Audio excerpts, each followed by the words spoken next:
We are halfway through the first double-header of the season, and after a dominating performance from the 2024 World Champion Pascal Wehrlein to take his 9th win of his career, he assumes the championship lead heading into today's racing. You're listening to live and exclusive radio coverage of the ABBFA Formula E World Championship, Motorsport's premier all-electric single-seater racing category here on talkSPORT 2 and the Formula E app as we get ready to go racing once again. As always, it's myself, Lewis McGlade, Saunders Carmichael Brown is alongside, as it's time for round 5 of season 12 and the 30 laps of the second of the 2026 Jeddah E-Prix. To give you a brief explanation of the circuit, once again, 3 kilometres in length. It begins with the same run as they have in Formula 1 down into turn 1 with a left-right chicane. That's where things change. There was a short kink at turn 3, left-handed for that one, into the hairpin of turn 4 as we break away from the front side of the Grand Prix circuit and jump over to the back end. Then there's a left-hander at turn 5, which on the Grand Prix circuit is the infamous and fast turn 22. We follow the Grand Prix circuit around the Red Sea through the kinks of turn 6 and 7 and then get onto the brakes into the double chicane. It goes left-right, then right-left at 8, 9 and 10 and 11 for that run down into turn 13. What will be the final corner of the Grand Prix circuit, a left-hand hairpin where they do have the attack mode on the outside. They have to take that twice this afternoon for a total of 8 minutes. There's 2 chicanes to the start-finish straight, the first one going from left to right and then back to left again, and then the final one going from right to left and then back to right again, back onto the start-finish straight. Qualifying's over, so let's talk you through the starting grid from back to front. It's Nick De Vries starting from the final position on the grid. He had an issue yesterday, which meant he didn't even take the race start, and he's got 60 places of grid penalties. He'll be starting from 20th and probably not in for a great afternoon. Lucas de Grasse will start from 19th alongside him. Joel Eriksson will start from 18th, and Taylor Barnard from 17th. Penske's worst start in Jeddah. That's not great for the young Briton. Then it's Nico Müller in 16th position, Norman Nato in 15th. That's his worst start of the season for Nissan. Pepe Marti will start from 14th, alongside Mitch Evans, the driver with the most victories in Formula E, from 13th. Felipe Drugovich in 12th position, alongside Pascal Wehrlein, the championship leader. He'll start his 2nd century of races, and there's been no portion of the duel for the first time this season. Zane Maloney will start from 10th position. That's Lola's best start after they both started from the rear of the field yesterday. He'll be starting from 10th position. Dan Ticktum alongside in 9th. Nick Cassidy will be starting from 8th position. That's only the 2nd time he started from the top 10 this season. Sebastian Buemi in 7th. That's his best start in Jeddah. He'll be starting for the Envision car on the 4th row of the grid. Max Günther will start from 6th alongside Jean-Eric Byrne in 5th. And then the top 4, it's Ollie Rowland, who won this race last year, the 2nd race at Jeddah. He was victorious there on his way to the crown to take the number 1, of course. Antonio Felix da Costa in 3rd position. Jake Dennis will start from the front row of the grid. All 7 of his victories in Formula E have come from the top 3. And that leaves one driver, and it's the same driver that was on pole position yesterday, Edo Mortara. It's Mahindra's first ever double pole in Formula E, which is absolutely incredible. Great to see. But can he win this time? I am really, really excited about this race. Yeah, Mortara's in a great spot. He's got the experience, he's got the pace, he knows what to do, but he has 3 former champions, including reigning champion Oliver Rowland, in the rows behind him. So he's got his work cut out for him today, but this is a race you can win from the front. Yes, let's talk about the slight differences between yesterday's race and today's race as they'll start rolling their way forward on the grid. Yesterday's race was a 31-lap race where they had to take a pit stop and they only had 1 attack mode. Today's race is a 30-lap race where there is no pit stop and they have to do attack mode twice. Yeah, effectively what that 1 lap less means, they've got more energy to play with, so it's more flat-out racing. But crucially, flat-out racing in Formula E does mean that energy management element is part of the strategy, about managing your race to give yourself the maximum pace and ability to move up the order and hold a lead at the end of the race. Now that's very similar to the world that Formula 1 drivers now find themselves in, this energy management world. But they'll also soon learn that with 30 laps of wheel-to-wheel racing between the highest caliber of driver in motorsport, this is in fact great racing. Absolutely, and we are going to be in for quite the show, I feel, this afternoon. Pascal Wehrlein, your championship leader, is starting well out of position in 11th. He's got 64 points to his name. The driver in 2nd of the title race is Edo Mortara. He's got 50 points and obviously starts from the pole. Could be closing up quite a bit of that gap here this afternoon. Again, we've got a long way to go in the World Championship race here in Season 12 of the ABBFA Formula E World Championship. With 30 laps ahead of us, we'll get our next chapter underway. 5 lights will be on ahead of the drivers, and then Mortara with the control. He had a lot of wheel spin yesterday, but he doesn't have it today. It's a great start from the Swiss driver, who will hold the lead down into the opening corner. The Andretti of Jake Dennis was looking down the inside, but that was more in defence of Antonio Felix da Costa for Jaguar TCS Racing. It's much cleaner at the opening couple of corners than it was 24 hours ago, and Edo Mortara is very happy for it. He leads by half a second. Very well behaved from the drivers up through this first set of corners, now going on to a faster part of the circuit. This is where the strategies start to unfold. It's all about hitting those energy targets to put yourself in the greatest position you can when it matters. Side by side between Jean-Eric Verne and Ollie Rowland for 4th and 5th position. Side by side for the race lead, going up toward the left-right chicane at 8 and 9. A bit of a look to the outside from Jake Dennis. He couldn't steal the race lead away from Edo Mortara as they then go through the right and left and then back out on the backstretch towards the hairpin of turn 13 to the left-hand side. It is Edo Mortara, Jake Dennis, Antonio Felix da Costa, Ollie Rowland, Verne, Tickton, Buemi, Maloney, Verline and Cassidy. And remember that all, because it's all about to change. Straight down the inside from 4th position comes world champion Ollie Rowland. An incredible move from the Nissan driver as he sneaks his way 3 wide into the race lead. Side by side for 2nd position between Antonio Felix da Costa and Edo Mortara. And it's the Mahindra of Mortara to keep himself in 2nd spot. But Ollie Rowland is your race leader. Incredible scenes. There is just millimetres between these cars going round these corners. It's exceptionally close racing from the off. Absolutely fantastic scenes. Look, this is what we're expecting in the early stage. We do think there might be a bit of a breakaway later on once they hit the right energy numbers that they're looking for. Then things will start to speed up, but at the moment they're trying to meet those energy numbers. And Ollie Rowland, well, I think he's putting his right foot down just that little bit more than those others. He wasn't lifting as early and finds himself into the race lead ahead of Antonio Felix da Costa. 1 lap complete of 30, 29 left to go. And I've got to say, we're getting a little bit of a replay of the race start on our screen to describe it to you. Unlike yesterday, it was the perfect start from Edo Mortara. A lot of wheel spin yesterday, none of that today. Yeah, I think that was a bit of a unexpected issue with the car yesterday rather than a driver error, but yeah, certainly bounced back and made the most of this race start. Where he is currently, P3, Oliver Rowland in P1. Oliver Rowland sits 7th in the championship at the moment, his reigning championship season. He definitely would have wanted to be higher up than he is right now, but he's in a great position. However, being in the lead at this point in the race is difficult in Formula E because everybody is able to drive more efficiently behind you, and that's allowing them to save energy and use it against you effectively later in the race. I did mention on the starting grid that Nick de Vries had a 60-place grid penalty, was not able to make the race start yesterday and started from the rear of the field today because he couldn't take the entirety of that 60-place grid penalty because we don't have a 60-car field. Basically, you receive an extra penalty on top of that.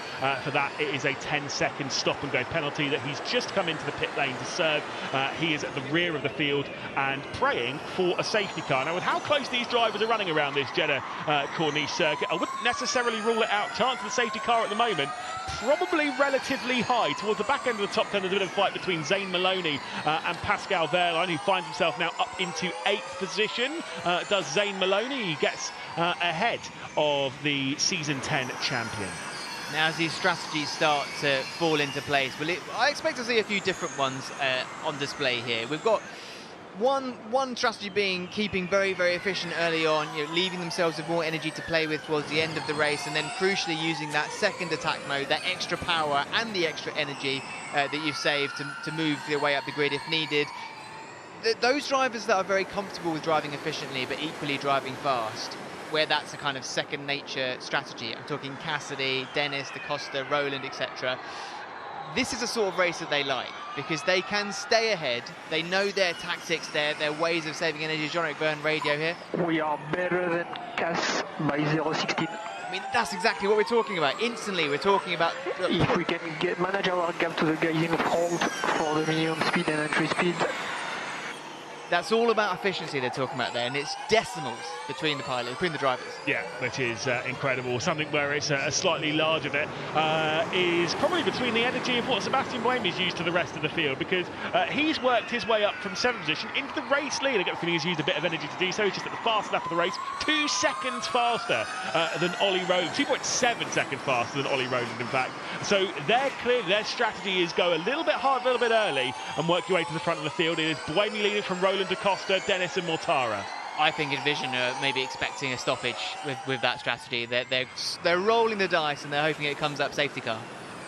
Which is probably what, double six? Yeah. No, but you know what? I'm not going to rule it out. I think, like, with how close and how aggressive some of these drivers are being out here this afternoon, I thought, yeah, I could probably lean towards it. Buemi now is leading from Antonio Felix da Costa, who's found his way past Ollie Rowland. Bit of a note on Ollie Rowland. There's an incident between Jean-Eric Vergne and Ollie Rowland under investigation. I think it's just been noted by race control, just a bit of contact between the pair of them.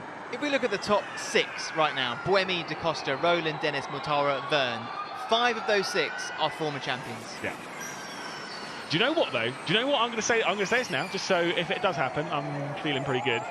This is the kind of race that leans towards a certain couple of drivers. One of them is Nick Cassidy. He's sat in 11th position. I would keep an eye on him to make, because he's always won. I distinctly remember it was Berlin last year. He was running about like 16th position. And you will look at 5 laps to go, he's in 16th spot. 5 laps to go, and I'm like, he's definitely out. He wins. He is exceptionally good at driving efficiently and then just giving himself all that extra energy that he's managed to save more than others and make up stupid moves at the end of the race. However, that being said, FIA are constantly tweaking the races. They're tweaking the number of laps to try and make it more flat out, a little bit less over the top energy saving, and they have reduced the lap with the same amount of energy from last year to this year at this circuit. So they've all got a bit more to play with, which means those like Cassidy that have that unbelievable skill aren't able to activate it as much as they can. Having said that, it is still there. Yeah. Well, it's definitely still going to be something we're talking about throughout this evening's racing. Sebastian Buemi is your race leader. We've completed 4 laps, we're about 4.5 laps around this race. So there'll be 25.5 to go. Another look to the inside into the turn 13 hairpin, the left-hand hairpin, which has attack mode on the outside. And a big look coming in from Ollie Rowland. From 3rd to 1st, he once again returns. The second time he's taken over the race lead this race. It's the second time he's had to overtake 2 cars to do it. Here's Antonio Felix da Costa. Ouais, good energy, more than Buemi. They are constantly assessing themselves against their competitors because they've got their own strategies, but it is changing a lot. They have this very clever software, every single team will have it, that's doing calculation after calculation throughout the race, every minute, comparing their energy to those around them. How much can they save in the slipstream? Is it worth letting the position be taken in order to save in the slipstream and use that extra energy to take the position back later? It is like a game of chess. And it's, again, where you're lifting and coasting. So I've noticed that Ollie Rowland is lifting a little bit earlier going into turns 3 and 4. It's a tight left-hand hairpin where you can't really make a move. But then he's keeping that power on going into turn 13 because I think he's like that, well, that's the place that I can go on the attack. No one can overtake me into turn 4, so I might as well back everyone up quite a lot there. Exactly right. That's just when you know the racecraft and you can combine it with efficient driving.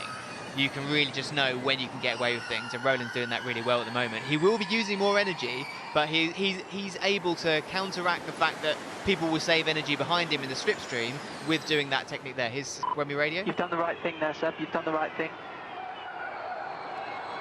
Effectively giving up position to be able to save, Yeah, exactly. I always wonder if the drivers would chirp in there. Normally the drivers are quite loud and vocal. Ollie Rowland has been the last couple of rounds where things haven't been going quite right. Now the world champion is in a solid position of the race. I think he's probably pretty jolly on the radio at the moment, as long as the numbers are all lining up okay. Quarter of a second between the top lot. They're about to complete the 6th lap of the race, so I'm going to take a deep breath and try and roll you through the top 10, because it is about to change. Ollie Rowland is your race leader ahead of Antonio Felix da Costa for Jaguar TCS Racing. Sebastian Buemi runs in 3rd position with an attack coming in from Jake Dennis behind, and then Mortara in 5th. Then it's Vergne, Ticktum, Wehrlein, Maloney and Pepe Marti, the top 10. The fastest first sectors come in on the previous lap from Nick Cassidy. intensity as he works his way up towards the rear end of Pepe Marti. He was a little bit off the rear end of the top 10 group, but now finds himself once again into that battle. We're about to get our first energy reveal of the race. We can update with what numbers everyone's running. As expected, Ollie Rowland's about 1%, maybe 0.5% down on the other drivers that were around him. That's what's worked him up into this position. Yeah, and this... Sebastian Buemi. I'm under-consuming more than the target, so I think there's no point. We're happy here. They're under-consuming faster than you. Da Costa's under-consuming faster than you. And I've got to say one thing. He just got overtaken by Jake Dennis in the most egregious way possible. Through that tight left, right, and then right, left chicane. There's barely a room for one car, let alone two. And Jake Dennis went, nah, don't worry about it, I'm going to go for it. Now, in the middle of everything, Sebastian Buemi's trying to send one back to the outside of Edo Mortara. The battle for third position, a bit of a contact between the two of them. And Sebastian Buemi is now in fourth position ahead of that. He's now back to being side by side with Jake Dennis. A calamitous affair in the fight for the final step on the podium. Jake Dennis is on the inside going into the final section of the final chicane. And Dennis comes out ahead. So in all of that, somehow they've all come through relatively speaking unscathed. The only person who's lost the position is Sebastian Buemi, and it's the single position to fifth. The top five is Rowland, Da Costa, Mortara, Dennis and Buemi, who are basically trading paintwork on their cars at the moment. Yeah, Buemi seems to just be not pushing as much as anybody else. He just doesn't have the pace. Tictum's right on his tail as well. Maybe they pushed a little bit too early in that to get to the lead into the front where they were, but now, yeah, he's got his work cut out for him, Sebastian Buemi. He's in a very dangerous pack, because the jungle, as we call it in Formula E, being sort of around that 5th, 6th position, it becomes very aggressive, lots of cars, lots of squeezing, and is just waiting for an accident. Whoa, big move from Edo Mortara, straight around the outside of Ollie Rowland, going into that turns 8 and 9 chicane. Absolutely incredible. You're right about this being the jungle. They're not scared of going side by side, even into the tightest section of this racetrack. To the outside, going into turn 13, comes Jake Dennis, trying to make it 3 wide for the race lead. A big look to the inside once again from Sebastian Buemi. The top 5 cars are separated by, well, it says 7/10 on my timing screen. I'm not going to lie, it's 1/4 of a second between them. Ollie Rowland back to the race lead, and Mortara directly behind. Sebastian Buemi has found himself back in the 3rd position, ahead of Jake Dennis. Antonio Felix Da Costa being dropped down to 5th. Dan Tictum now back involved in all of this, and I get the feeling that he's going to be getting his elbows out as he joins the fight for the battle for the race victory. The lap times are coming down now. I think we've reached that stage of the race where they start to push. Very much so. 22 laps left to go. Here's Dennis on the radio. And these guys really don't know how to win these races. So he thinks they're pushing too soon. Energy. Yeah, that's exactly what Dennis is talking about there. He's saying people are pushing too soon. They haven't saved enough energy to leave themselves enough at the end. He maybe thinks he knows more than they do, and their engineers, but time will tell, Lewis. Season 9 champion Jake Dennis. He knows how to win the World Championship here in the ABBFA Formula E World Championship. We are 8 laps in, 22 left to go of the 30. No safety cars have come out just yet in this second Jeddah E-Prix of the weekend, but you get the feeling with how some of these fighting, how the battling's been around here, maybe it is on the cusp. Fastest first sector's come in from Sebastian Buemi, who is flying again at the moment, so he's refound the speed in the Envision car, but he's about to be overtaken for the race lead. A look to the outside into turn 13, the left-hand hairpin for Ollie Rowland, who squeezes him a little bit, almost makes contact. I think there was a contact, a little bit of contact between Rowland and Buemi. There was no contact between Buemi and the barrier, though, so I think they're all good to go. And a look to the outside, going into the left-right chicane, the penultimate chicane of the circuit for Edo Mortara and Antonio Felix Da Costa. The Jaguar TTS racing driver of Da Costa is getting himself back involved, now finds himself into 3rd. They are playing some very risky moves here, but I can understand why Jake Dennis is maybe getting a little bit frustrated by it. Yeah, I can see what he means, but you look at the energy targets we've been seeing on a screen now, is that he's not saving more than anyone else. I think maybe he might be a year out of date with his lap data. You know, there is more energy to play with this season than there was last season. First taker of attack mode, Lucas Di Grassi, who started this race from 19th position, the penultimate position on the field, alongside Nick De Vries, who's just set the fastest first sector, but he's a minute 10 seconds off the field. Di Grassi's in 13th position, and again with attack mode, you've got to take it twice through the race. You go off the line through turn 13, it gives you 50 extra kilowatts of power, and very importantly for this season, gives you all-wheel drive as well, makes your car faster, gives you some good overtaking opportunities. It does indeed. There's 2 activations, as you said, today. You could be a 2-minute and a 6-minute, a 4-minute and a 4-minute, or a 6-minute and a 2-minute. what you decide is pivotal, and we've seen so many times this season it's all about the clean air as well. It's trying to do it without losing too many positions or activating it and having no one in front of you. Yeah. So it is a real art to choosing it at the perfect opportunity. And to be clear to everyone, you have to take it. Twice, absolutely. Yeah, it is in the regulations. If you don't take both your activations, you're going to be out of the race and disqualified. Zane Maloney, the teammate of Lucas Di Grassi, I believe has lost part of his rear wing. The left side of his rear wing end plate has fallen off. It's kind of being dragged behind the car, grinding on the road surface. Light still flickering on it, but it's not in an ideal spot. He'll be losing a little bit of aero from that, but more so, I think he might get a black and orange flag at some point from race control. They'll be keeping an eye on it, and what that means is he would have to come into pit lane to have that part removed from the car or replaced.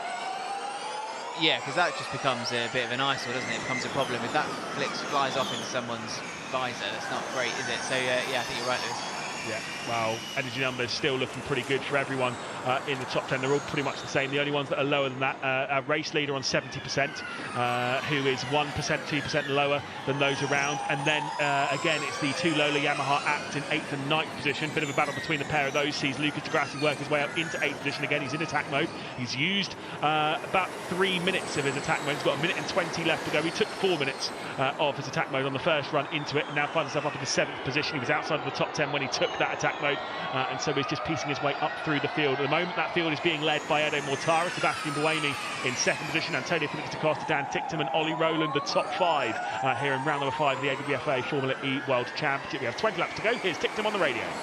Still getting a bit messy now. Yeah, copy, yeah. You can see the base flowing. So interesting, by the Kiro assessment there, the pace is sped up and it's slowing again. But if you've got varying strategies, you've got some drivers pushing, trying to make positions, you've got others trying to conserve energy. I don't think you really can do this the same, that you can't do both going into one corner. But do you think sometimes that might be a little bit of the strategy from some teams to speed it up at certain points and slow it down at others to try and basically catch some of the other teams out? Because if everyone's just trying to say they can use 3% a lap for the first 3 laps of the race, and then from that point on they can use 4% for the rest of the race, and that's optimal. Whereas some teams might go, well, we'll use 4% at the start, and then we'll use 3% later on, and we'll try and kind of catch people out with that, and then go when we're comfortable. It's even more micro than that. It's lap to lap. It might be that they push more. They use 1.1% on one lap and then 0.9% on the next lap. Yeah.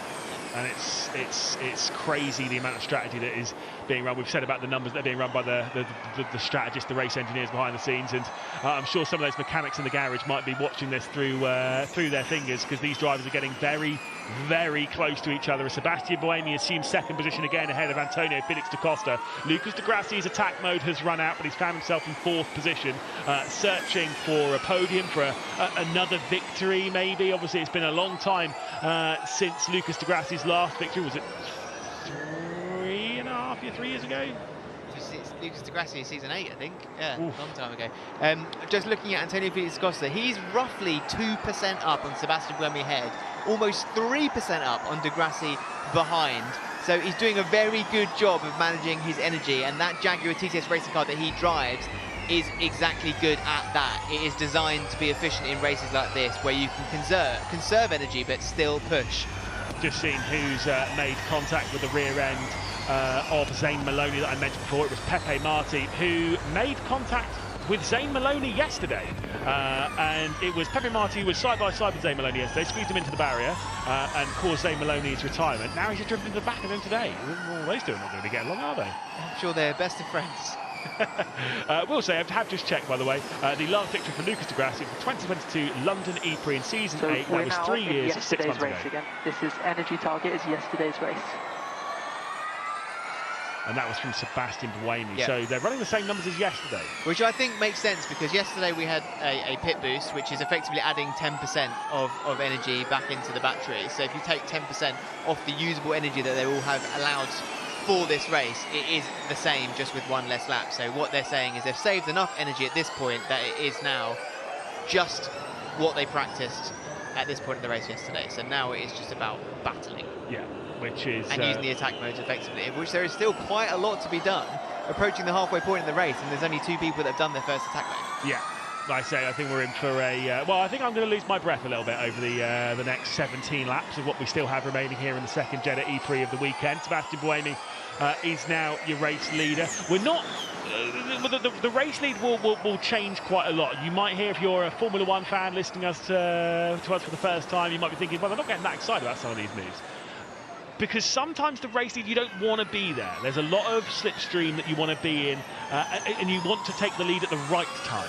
And what I would say, for any people that are familiar with Formula One, maybe not so much Formula E, take notes. Because we're going to see a lot more of this racing in Formula One this season when it comes to energy management. Yeah, that word, it's even come from the highest of highs of Max Verstappen and stuff, comparing that. And I think we've said before, he's scared. Some of a lot of the data engineers and stuff from Formula E have been effectively mined from Formula E to go over to Formula One, because the teams are desperate for that knowledge, that information. A lot more drivers in the Formula E paddock are being approached from various teams to be either simulator drivers, third drivers, absolutely, whatever, just to give that information, because it can be so prevalent. Here's Eden Mortara, race leader, on the radio. So your stock is better than Seb. Da Costa's just under 1% better, but you're looking good to the top 5. Alan and Da Costa. I mean, I don't want to give him too much airtime, but there's one thing I will say about Verstappen's comment is it's sort of contradictory, because if anything, pure racing is using as much power as you can, as much energy as you can. Yeah. Now with the battery and the way they're doing it in Formula One, they've got more energy for every kilowatt of fuel or power they put into the car. Yeah. Less of it is waste. So if you want more pure racing, have more power and energy to use effectively. Look, I'm really excited for F1. I'm very excited for where Formula E is going to head over the rest of the season. Of course, we've completed 4 races. It's a 17-race season here in the ABBFA Formula E World Championship. And there's one thing that we know about Formula E. When it comes to the racing style that we get in this, the races generally end pretty close. There's very rarely more than a second between the race leads towards the end of the race. Also, the championship. Very rarely do we go towards the end of the season and there's not a big, proper title fight. I mean, I think there's really only been one season in the last 5 or 6 that it hasn't gone down to the final race, or the final weekend at least. Yeah, well, I mean, last season Ollie Rowland won it a weekend before, and you go and look at all the other ones before that. When Jake Dennis won, it was quite a season finale at London. Pascal Wehrlein as well, and involved with the fight with the 2 Jaguars. Finally, by the way, that piece has flicked off Zane Maloney's car. It's literally just flown off the rear end, so race control didn't get involved on that. He will have maybe a slightly more slick rear end, so he might be sliding around a little bit more from the rear end, but realistically he probably won't notice too much on Zane Malone's car. But he has lost the rear left rear wing end plate. That's finally gone. Working his way through the field now, Mitch Evans, who finds himself down in 10th. The reason why he does is because he's taken attack mode. He's got 3 minutes left to go of his first use of attack mode, and he's working his way through the field bit by bit.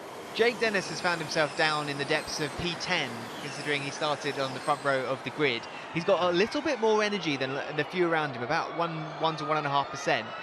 He seemingly, and the Andretti team, very confident in that push at the end strategy. Yeah, they're putting all their eggs in that basket. Which is interesting. They're very much like, so I'm sure Nick Cassidy's almost in that same camp. By the way, Ollie Rowland and Dan Ticktum have just been involved in a bit of a fight for what was 6th position, but they're now going to be joined by the Kiwi of Mitch Evans. He's already got past Dan Ticktum. He'll fly his way past and start-finish straight through on Ollie Rowland. I think he'll work his way onto the team, but didn't fancy doing it because Rowland was making the move on Zodok Vernon. Ollie Rowland himself is in attack mode, but he's got a 1 minute and 20 seconds. So I think Ollie Rowland's gone for 2 minutes, and he's going to be using 6 minutes later on. I actually think that might be a better strategy than 4 and 4. Yeah, I think leaving the bigger use for the second use later in the race is what I thought would be effective. Let's just hear Wemi's radio quickly. Great stuff, great stuff. So we know what to do from here. We're under control, we're calm. Wemi team happy with their position, currently sitting at the front of the grid with 1% less energy than Rowland behind him, and Rowland is in attack mode. He's got about 50 seconds of it remaining. Is he going to try and make the move on Sebastian Buemi? He looks like he is. Yeah, Rowland straight to the outside going into turn 13, and with the superior power, 50 extra kilowatts and all-wheel drive, Sebastian Buemi stood no chance, and into the race lead once more with 30 seconds left to go of his attack mode is Ollie Rowland. He's made much better use of his attack mode than Mitch Evans, who still resides in 6th position. He's been unable to really fire his way through. He got past only on this lap. Using that extra power, he has only cleared Jean-Eric Verne on this lap. That, for being in attack mode, unless he's doing some extra saving and whatnot, I guarantee that is way below target and what he should have thought he would have got past. Yeah, but with Rowland now, he needs to play it very carefully, because with that big use of attack mode, we talked a lot about yesterday, you know, it's all well and good having the more power to use, but you need the energy to make it work. Otherwise, you're going to have to almost conserve and lift when you're in the extra power mode with the all-wheel drive. So he needs to save from the front now, which isn't always the easiest thing to do in Formula E. So this is where we see if his championship minerals are there. We see us slowing down on the race. Is that Degrassi? No, it was Dennis. It was Dennis. Jake Dennis has had a significant problem. He drove off the road. He's gone into attack mode, but he was off the road going into the left-hander at turn 5. I think he has absolutely no power. Something has gone wrong with Andretti. Here he is on the radar. Let's hear. I got puncture. There we go. That's why he's slowing down. It's nothing to do with energy. A puncture for Jake Dennis. He was looking in such a strong position. He's just taken his first bit of attack mode. He's got better energy than quite a lot of those around him. Unfortunately, a return to pit lane and a puncture for him means there will be no chance of victory for the Andretti driver. That is always the risk that you take when you want to save energy like that. You fall yourself back into the mix, into the jungle, and that can happen. You put yourself into harm's way, and sometimes harm comes your way. Dennis should know that better than anyone. You know, in the year that he won the championship, the races that he didn't win was because he was doing that technique, that tactic. Yeah, but this is the thing, I don't think he necessarily sounded so dejected by it. I think it was kind of one of those ones like, you know the risks you're taking. You're trying to be super conservative, but also you're taking a massive risk at the same time. It's one of those juxtapositions of Formula E strategy that sometimes trying to be safer actually puts you in far more risk. It's a front left puncture for Jake Dennis that the team Andretti have replaced, and Dennis will rejoin the field, but he's in 19th position. We have 12 laps left to go of the Jeddah E-Prix. Is Ollie Rowland leading the race from Sebastian Buemi, Edo Mortara, Antonio Felix da Costa, and Mitch Evans, the top 5. Lucas Degrassi runs in 6th after using one bit of attack mode to work his way up the field. Dan Ticktum in 7th, Jean-Eric Verne, Zane Maloney, and Pascal Wehrlein in just 10th position. Those that haven't used attack mode in the top lot, Edo Mortara in 4th position, still yet to use his first bit of attack mode. Sebastian Buemi also still yet to use his first bit of attack mode in 2nd position. The rest of the top 10 have used their first bit. Important drivers outside of the top 10 that could also be in the hunt. Nick Cassidy, he's in 12th, but we know what he's like when it comes to going good late in the race. Da Costa is doing very well in energy at the moment. He's in attack mode, he's got 2 minutes and 15 seconds of it remaining, and he's level on energy with those around him that haven't done attack mode yet. Now, that's not how it should read. It should read the attack mode using that extra power, the percentage comes down quicker, but he's doing an immense job of conserving energy, and this could mean that when he does that final activation, he could be in a perfect spot to make a move on Rowland for the lead. It's been over a year and a half since we've seen a victory from the Portuguese driver of Antonio Felix da Costa. On the subject of Jaguar as well, keep your eye on Evans. Evans moved up 8 positions since the start of the race, and also doing well in energy. Yeah. Could be on a similar strategy, and you look where they are on the order at the moment and the time around them. Evans has got a gap ahead of him where he could kind of use a free attack mode, not lose a position, and be able to really maximise that extra power. Jaguar TCS Racing 1-2 incoming, maybe? We'll have to wait and see. A couple of drivers into attack mode, Sebastian Buemi and Edo Mortara, those 2 left in the top 10 that hadn't taken their attack mode. So push to take attack, push to take attack. And that there was the race engineer of Edo Mortara, so we have seen that now. So Edo Mortara has been into attack mode now, sits himself in 5th position. It's Antonio Felix da Costa who finds himself as the race leader after getting past the Nissan driver of Ollie Rowland.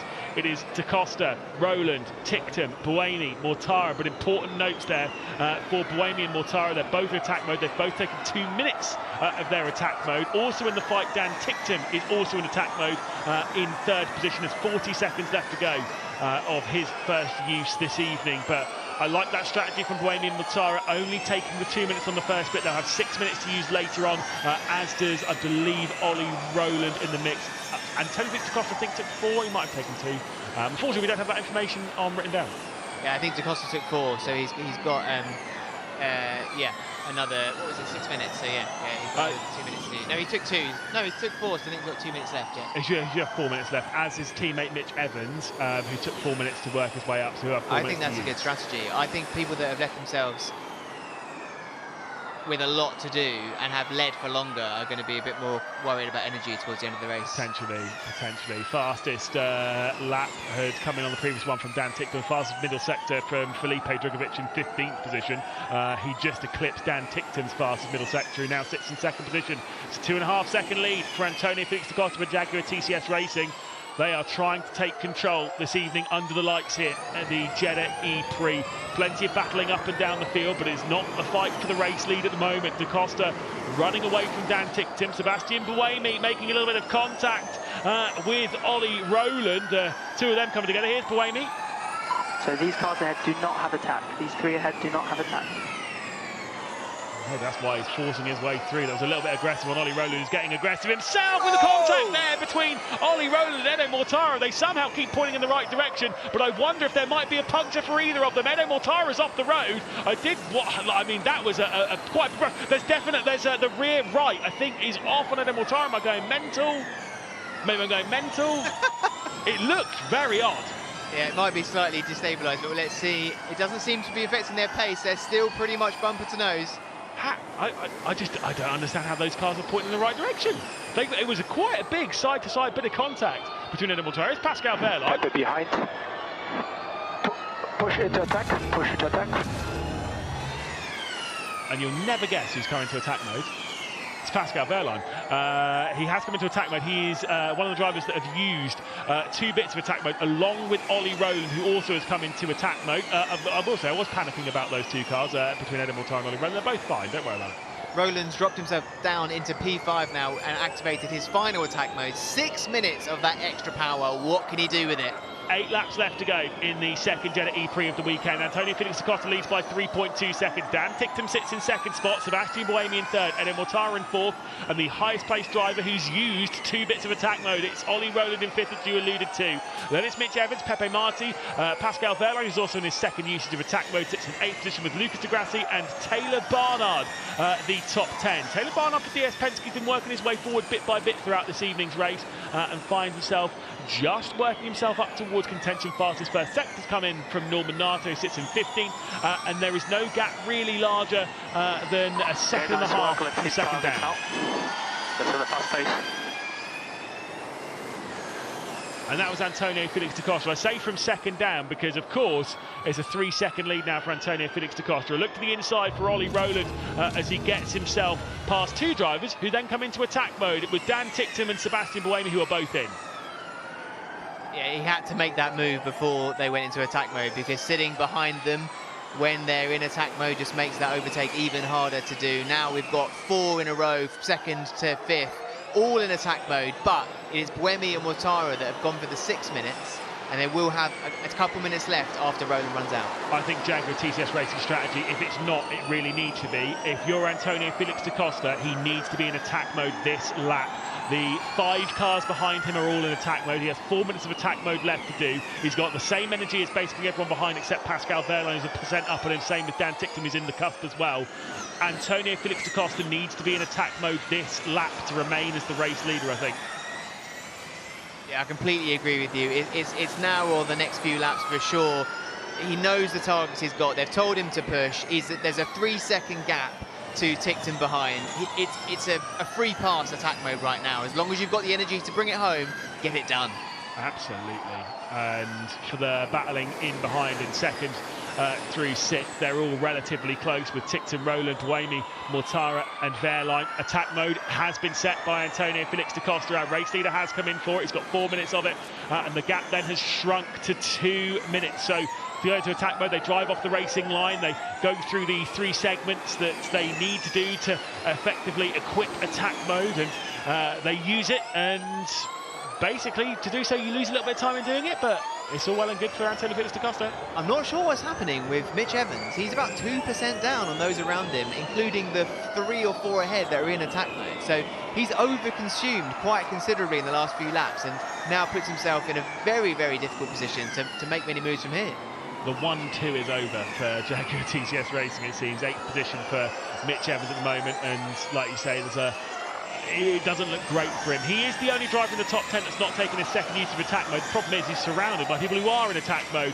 In fact, he's the only driver in the top 10 who is not in it. This would be one hell of a performance if he can save what he needs to save behind those guys in front for the next few laps and use that last bit of attack mode and overtake the lot of them at the end of the race. I mean, it's a big ask, but stranger things have happened in Formula E.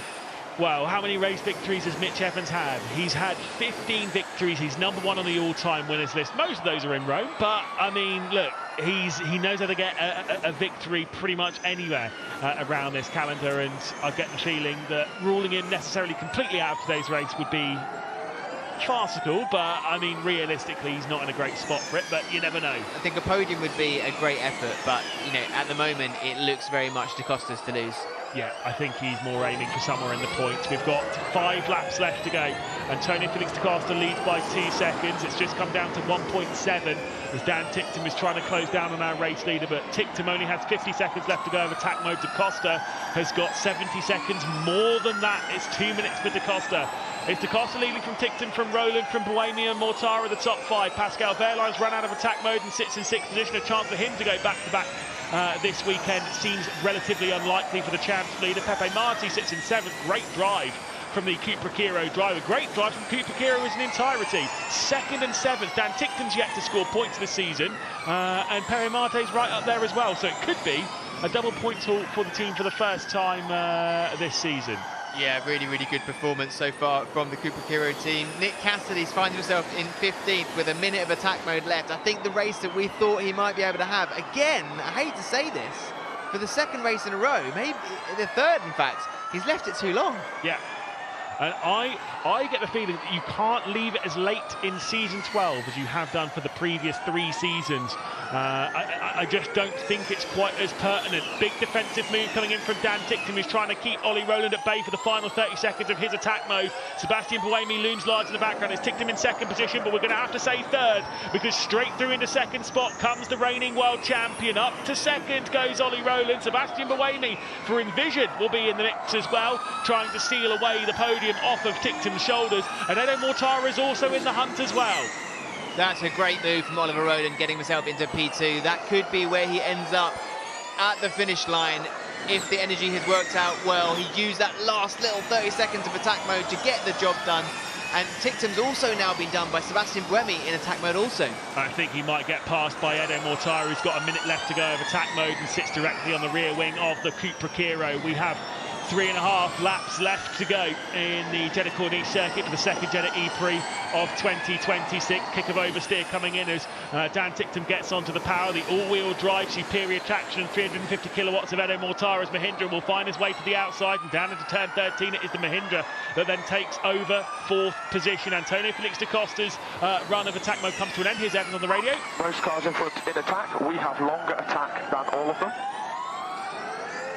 And Evans indeed does have a minute and 15 seconds more of attack mode than Pascal Wehrlein, Pepe Marti and Dan Ticktum, who sit directly ahead of him. As I said, as much as Antonio Felix da Costa's time in attack mode has come to a close, the race lead is looking brilliant. He's leading by 2.8 seconds, and that is over Sebastian Buemi, who's just taken over 2nd spot from Ollie Rowland down into the opening corner. It's da Costa from Buemi, from Rowland, Mortara, Ticktum, Marti, Wehrlein, Evans, Verne and De Grassi, the top 10. 3 laps left to go in Jeddah. There still could be quite a lot of movement to come, especially from P7 downwards. There's a lot of people still in attack mode. Yeah, I think there's more to change yet. Certainly so. I mean, I'm not sure what anyone's energy numbers are looking like. At the moment, we're just getting a look, and Pepe Marti's the best in the top 10 at present. He's the only one on 10%. He's got about 1% more than a lot of the drivers ahead of him. Whether that means that he's going to come on strong in this race and maybe find himself into a better position, we'll have to wait and see. He's involved in the battle for the podium. Both Cupra Kiros are 2nd to 6th, so Buemi, Rowland, Mortara, Ticktum and Marti are all involved in the podium battle. Oliver Rowland looks to be near enough 1% down on 1st, 2nd, 4th position. This could be a battle for that final podium spot between Oliver Rowland and Eduardo Mortara. And do you know what? I think if Eden Mortara sneaks his way into second spot, I think he might take over the championship lead, you know. Depends on where Pascal Wehrlein ends up at the end of this race, but I'll run the numbers for you, don't worry, before we let you go this evening. One thing that does seem pretty settled and nailed on is that Antonio Felix da Costa is going to come our 5th different winner from 5 races. He's leading by 3 seconds and is in control, the same as Pascal Wehrlein was 24 hours ago. It does look as though it's going to be his first victory in the black, gold and white of Jaguar TCS Racing. Yeah, he's done exceptionally well, him and the Jaguar team, to manage their energy perfectly without losing too much pace. We've seen it not work for the likes of, you know, Mortara being 3 places below, Jake Dennis being, you know, not even in the race anymore. There's so many ways it can go wrong, but for Jaguar and Antonio Felix da Costa, it's gone very right today. Battle between the 2 Cupra Kiros. Dan Ticktum's getting defensive on his teammate. There's contact between the 2 teammates. Just a brush of wheels between Ticktum and Marti. And into the barrier goes Pepe Marti. He keeps on going. He keeps pointing in the right direction. But he was squeezed into the barrier, make no mistake, by his very own teammate. That's bad team management there. Marti is 1% up on Dan Ticktum. If you're looking to maximise team points, you've got to let him make the move. Yeah, I mean, I completely agree. I think Dan Ticktum needed to play the team game a little bit there and not fight Pepe Marti too much. But you know what Dan Ticktum's like. He's a fighter. He's a proper racer out there. And he was getting his elbows out. But on his teammate, he was putting it all on the line. They could have both been out of the race. They're in a double-point scoring position, 5th and 6th. For them at the moment would be an excellent result for the Cupra Kiro team as we head on to the final lap of the race. Antonio Felix da Costa by 3.6 seconds now. It's Sebastian Buemi in 2nd spot. It's Ollie Rowland in 3rd. Percentage-wise, everything's starting to line up a little bit more, and maybe Ollie Rowland might be all right in the fight for 2nd. Rowland has done so well to stay right on the tail of his old teammate Sebastian Buemi and be able to recoup that energy in the slipstream to keep him pushing to the finish line. Do you think he can do it, though? Do you think he can find his way through? There's not many opportunities, but down to turn 13 in those final 2 chicanes, there could be a chance for Ollie Rowland, the world champion, to come through. And you know who will be behind, ready to pounce? It will be Eduardo Mortara. Absolutely. I mean, look, they're ready for it. They are absolutely ready for the moves, wherever they can come from. Sebastian Buemi 2nd spot at the moment. Ollie Rowland directly behind. Eden Mortara in 4th, ready to pounce, as you say, for that podium. Dan Ticktum is also there, and we've seen how aggressive he's got on his own teammate. But way ahead of all of that, it does seem as though Antonio Felix da Costa is going to be taking his first victory in black, gold and white. Jaguar TCS Racing to the top step of the podium. He's got 1 final chicane to work his way through, and it's been a year and a half since we've been able to call Antonio Felix da Costa a winner in Formula E. But he is going to do it again, across the line for his first win for Jaguar. It's Antonio Felix da Costa who wins the 2nd race here at Jeddah. Sebastian Buemi is able to hold on from Ollie Rowland behind. Eden Mortara in 4th position. Dan Ticktum, Pepe Marti do survive between their calamitous affairs between the pair in the 5th and 6th position. Mitch Evans, Pascal Wehrlein, John-Eric Byrne and Taylor Barnard will round out the top 10. The DAC is back. What a phenomenal drive from Antonio Felix da Costa and the Jaguar TCS Racing team. That was incredibly well managed in a very hectic and a very energy sensitive race. Kudos to da Costa and the team. What a drive. What a drive. I mean, look, he pieced it together brilliantly. Same we must be said as what happened with Pascal Wehrlein yesterday. I think it was a very similar kind of race for him, but for da Costa to have that first victory at Jaguar for him, that's an important milestone for da Costa. Yeah, he's done it as well, you know, within the first 5 races, and with Mitch Evans also having a win this season, it's looking very good for Jaguar as a team. Of course, under new principality and a new boss with Ian James, who made the move over from McLaren. It's great work from da Costa. He is a well-earned win for sure.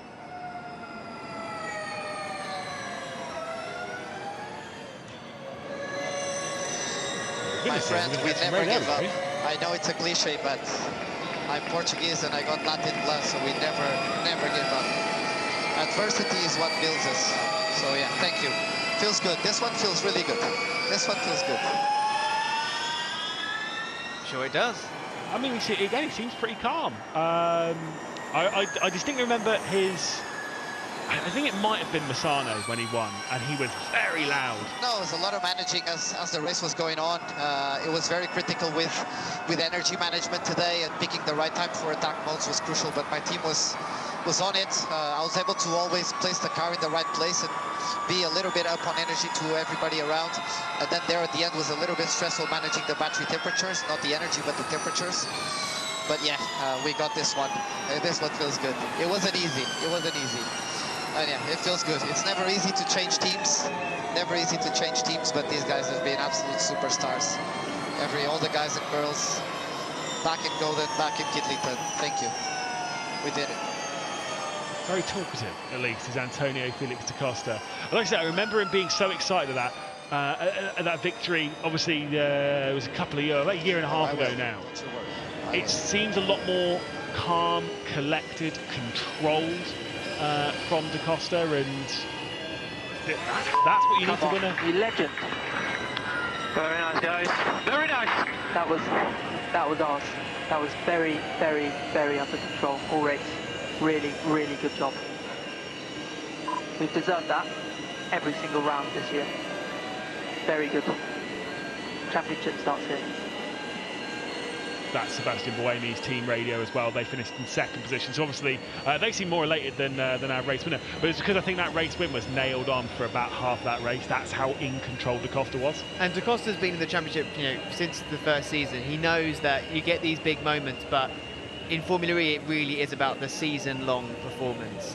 Every race win you can celebrate, but it's where you are come the end of the season. And time again, season after season, so much of that comes down to the final weekend. And Antonio Felix da Costa knows that so well. But one thing is for sure, he might seem calm on the radio, but he will be celebrating tonight for sure with the Jaguar team. I absolutely, I'd guarantee that. Of course, when he goes racing again, we'll be racing at a new circuit for Formula E. It will be racing at Madrid, of course. We'll be racing a circuit they have done testing on, though. So it's not something which is completely new to them, but racing around there and testing is a completely different thing.